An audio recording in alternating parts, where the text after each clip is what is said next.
Maître, vous avez la parole pour en défense. Merci Madame le Président, Mesdames du tribunal, Monsieur le procureur. Alors c'est vrai que j'avais une plaidoirie, mais comme Monsieur Couteron m'a pratiquement, comme vous disiez tout à l'heure, pompé, mais pour avancer, pour le coup, quasiment les termes de ma plaidoirie, je vais discuter plutôt, je vais étayer un principe. Moi j'ai été très attentive à l'exposé des différents témoins qui me confortent dans ma conviction de maintenir la pénalisation de l'usage des produits stupéfiants, évidemment avec tout ce qui est autour, le trafic, la détention et le transport. Mais aussi, ce que j'ai entendu me rend humble, extrêmement humble, sur certaines de mes propositions. Parce qu'au-delà de la procédure applicable et des mesures à prendre, je pense d'abord qu'il s'agit d'une vision de la société. Et cette vision de la société intègre d'ailleurs les infractions pour lesquelles nous sommes là ce soir. De tous les témoignages exposés, il ressort, mais ça a toujours été ma conviction profonde, parce que pour moi, ce sont des combats très anciens. C'est ce qui m'a conduit d'abord à la magistrature, puis à la politique. C'est le combat contre les inégalités. Et c'est vrai qu'aujourd'hui, malheureusement, et je pensais, j'étais sans doute encore un peu naïve, mais je veux garder encore cette naïveté pour poursuivre ces combats. C'est que les moyens dédiés à la prévention des addictions, les moyens dédiés à la prise en charge des personnes les plus vulnérables, sont extrêmement faibles, mais le plus grave, c'est qu'il n'y a aucune volonté politique pour, évidemment, mettre les moyens adaptés et accessibles pour permettre cette prévention pour une population qui est très éloignée. On parlait tout à l'heure de campagnes de communication, je crois que c'est Robin Reda, les campagnes de communication dont les parlementaires font état. Vous le savez bien, mesdames du tribunal et monsieur le procureur, les publics qu'on a en face de nous, généralement, sont absolument pas accessibles à une quelconque campagne de communication qu'il est en ce moment envisagée ou instaurée ou souvent prônée. Et donc, nous sommes très éloignés de l'objectif que nous souhaitons, c'est-à-dire de lutter contre les addictions et éviter qu'une partie de notre jeunesse puisse partir à la dérive. Alors aussi, moi j'ai été très intéressée, et ça c'est peut-être mon expérience européenne, par ce qui se passe dans les autres pays. Et je crois que c'est Madame vous, et puis la dame qui parlait de la légalisation aux États-Unis, je crois. Cavalcanti. Et qu'effectivement, vous avez raison, parce qu'on parle des autres exemples dans d'autres pays, que ce soit dans les pays européens, mais c'est un peu différent que dans les pays, notamment dans les États aux États-Unis. Mais on parle de cette dépénalisation, de cette légalisation, mais on ne parle pas des objectifs. Mais souvent, les objectifs ne sont pas ceux que nous souhaitons dans notre pays, qui est un objectif de lutter contre la dérive, contre les pathologies, les maladies mentales issues de ces addictions. Et souvent, ces États favorisent la pénalisation, la dépénalisation, la légalisation pour des objectifs purement financiers, d'autres de paix sociale et d'autres économiques. Vous l'avez d'ailleurs très bien dit tout à l'heure, ça permet de rembourser des dettes, des endettements ou de pouvoir favoriser des équilibres politiques entre certains pays. Et donc ça, je voudrais que vous puissiez être très attentive à cela, parce qu'il y a des expériences dans d'autres pays européens qui m'ont convaincue et d'autres non, parce que les objectifs n'étaient pas ceux qui sont liés à notre République. Alors la société, c'est vrai, ne vaut finalement que par les règles qu'elle pose ou les droits qu'elle donne, mais aussi par les interdits également qu'elle pose. Alors le débat de ce soir, pardon, je vais peut-être choquer, reviendrait presque à dire, est-ce que nous voulons autoriser une société où finalement les gens puissent se droguer librement? Si la réponse est oui, alors dépénalisons, légalisons, et ça serait simple. Pour ma part, je ne veux pas de cette société, puisque c'est une société où on peut librement se droguer. Je pense que c'est un leurre, cette liberté est un leurre. Et ça aggraverait encore plus les inégalités, pour ne pas dire les discriminations. Moi, je regrette aussi que nous ayons... Les exposés étaient très complets, très concrets. Ce sont des acteurs de terrain qui, malheureusement, quand on est engagé dans la vie politique, c'est vrai qu'on s'en éloigne des acteurs de terrain, souvent. Et c'est où votre vie, ou des rencontres qui vous permettent d'y revenir, ou un débat comme celui de ce soir, qui est un débat, je dois le dire, très apaisé. Vous le disiez tout à l'heure, monsieur le procureur, ces débats-là sont caricaturés, deviennent binaires, c'est pour, contre, moral, pas moral, les réactionnaires, pas les réactionnaires. Et je trouve que ce débat mérite beaucoup plus que cela, et beaucoup plus d'implication et d'engagement de l'ensemble de la société. Nous avons entendu ce soir des témoignages, parfois pas sur les mêmes lignes, mais tous extrêmement complémentaires. Et il est important de s'inspirer de tous ces témoignages et de les avoir en tête lorsque nous allons ou légiférer ou délibérer. Et c'est vrai que dans certains milieux, et Madame disait tout à l'heure que finalement la drogue, ça concerne tous les milieux. Bien sûr, et nous sommes bien placés pour le savoir. C'est comme les violences conjugales. On croit toujours que c'est réservé à un certain milieu. Mais ça n'est pas le cas, c'est parce qu'il y a des milieux où les contrôles sociaux sont moins importants. Donc on ne sait moins ce qui se passe. Mais ça concerne tout le monde. Mais la drogue concerne certes tous les milieux, mais quand ça devient compliqué, ça concerne les milieux les plus défavorisés. Parce que la prise en charge est beaucoup plus compliquée.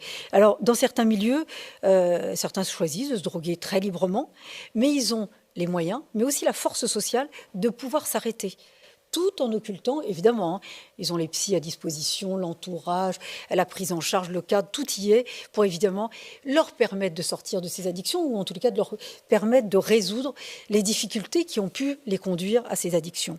Mais ce que je regrette, c'est que cette population-là, souvent occultent les trafics et la misère qu'ils génèrent. Moi, je vais vous dire quelque chose. Souvent, ils occultent le dealer. Pour eux, le dealer ne vaut pas plus que la femme de ménage qu'ils font travailler au noir. C'est exactement la même chose. Alors d'autres, et j'en connais, j'en connais de manière, j'en ai connu à titre professionnel, mais plus personnel, ne choisissent pas la drogue, mais la subissent au bout d'un moment. Vous parliez tout à l'heure, c'est vrai, on parle du cannabis, l'héroïne. Cette drogue si addictive, c'est destructive. Ils sont à la périphérie de nos villes, dans les zones rurales, ou dans les territoires qu'on appelle aujourd'hui les territoires perdus de la République.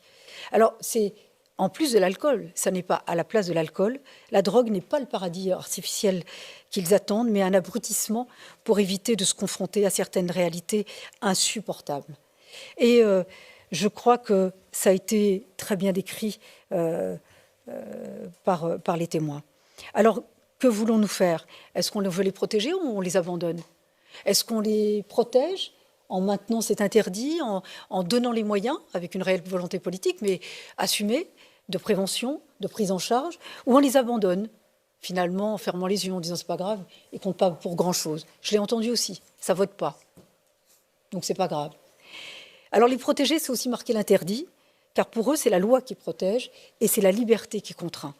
Si la République lâche sur ce principe, alors pour eux, c'est un signal qu'ils pourraient encore plus échapper au réel. Les rendre dépendants, les abandonner, leur faire perdre leur dignité, leur libre choix, leur libre arbitre, finalement leur faire perdre leur responsabilité. Et là, les moyens ne sont pas mis en œuvre. Vous savez, les trafics de stupéfiants, ils sont arrivés quand dans les territoires? Aujourd'hui, on paye toute une génération qu'on a laissé se le droguer librement avec du cannabis qui était de plus en plus modifié, dont les principes actifs étaient de plus en plus destructeurs. Et puis coupé au nitrate, coupé à l'alcool à brûler, à l'ammoniac, tous ces produits coupés. C'est pour ça que la régulation semble très compliquée. Mais cette délinquance-là, elle est arrivée après quoi? Moi, je me souviens, les vols de voitures, les autoradios, les casses dans les immeubles. Et puis subitement, on a eu une délinquance silencieuse, le trafic de stupes. Et là, les élus d'ailleurs, comme je ne dis pas la majorité, mais certains, ferment les yeux en disant c'est silencieux, ça ne fait pas de bruit, le quartier est tenu.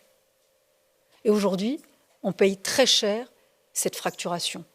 Parce que tout à l'heure, madame disait les moyens mis en place pour la lutte contre la radicalisation. Les addictions en font partie. Souvent, trafic de stupes, la radicalisation, on trouve tout ça, c'est le même terreau, c'est le même milieu, ce sont les mêmes mondes. Alors si aujourd'hui on lâche, on pourrait dire la lutte contre la prostitution, c'est pas efficace. Les mineurs qui se prostituent, regardez ce qui se passe aujourd'hui dans certains quartiers, les réseaux, les coupes en coupe réglée, les réseaux de prostitution sur des mineurs. Alors si ça marche pas, légalisons la prostitution et ça serait plus simple.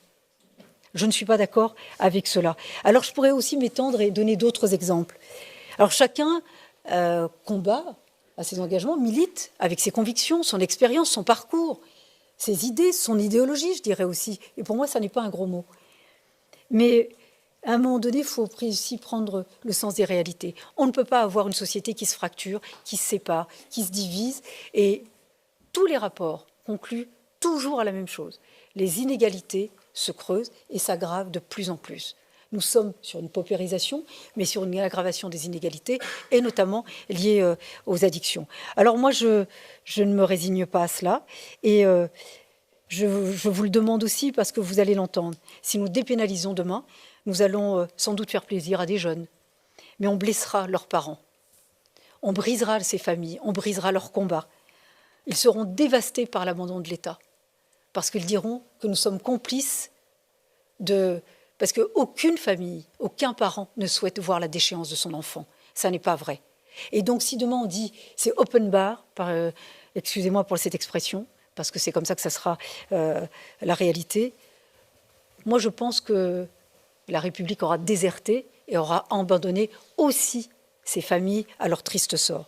Alors, aujourd'hui, je pense que ce n'est pas une question uniquement technique ou politique ou juridique. C'est aussi une question de choix de civilisation. Que voulons-nous? Quel avenir voulons-nous pour les générations futures? Et vous êtes bien placé pour le savoir, l'état de notre jeunesse dans certains territoires n'est pas à envier. Et au contraire, nous devrions être tous ensemble pour empêcher effectivement ces dérives. Alors moi, je vous demande, et je demande au tribunal, de effectivement constater l'inefficacité de la loi de 70, de constater les discriminations réelles liées à cette loi appliquée de manière très discriminatoire, de constater aussi l'absence totale de politique de prévention efficace, notamment pour un certain public, de maintenir la pénalisation de l'usage des produits stupéfiants, penser à ces familles, penser à leur combat, penser à l'énergie qu'ils passent à essayer de lutter auprès de leurs enfants pour les sauver de cette dérive, parce qu'on n'a pas parlé des lésions irréversibles sur l'organisme de ces drogues. Irréversibles, les maladies mentales, tous les troubles causés, occasionnés par ces drogues. Alors, on peut se rejoindre sur certains points, mais il y a un point sur lequel moi je ne me résoudrai pas, c'est effectivement de laisser une partie de notre jeunesse ou se faire sauter avec des ceintures d'explosifs, ou dériver totalement dans des addictions qu'ils ne maîtrisent pas, avec des familles qui sont totalement aux abois et totalement dévastées. Je vous remercie. Merci, maître.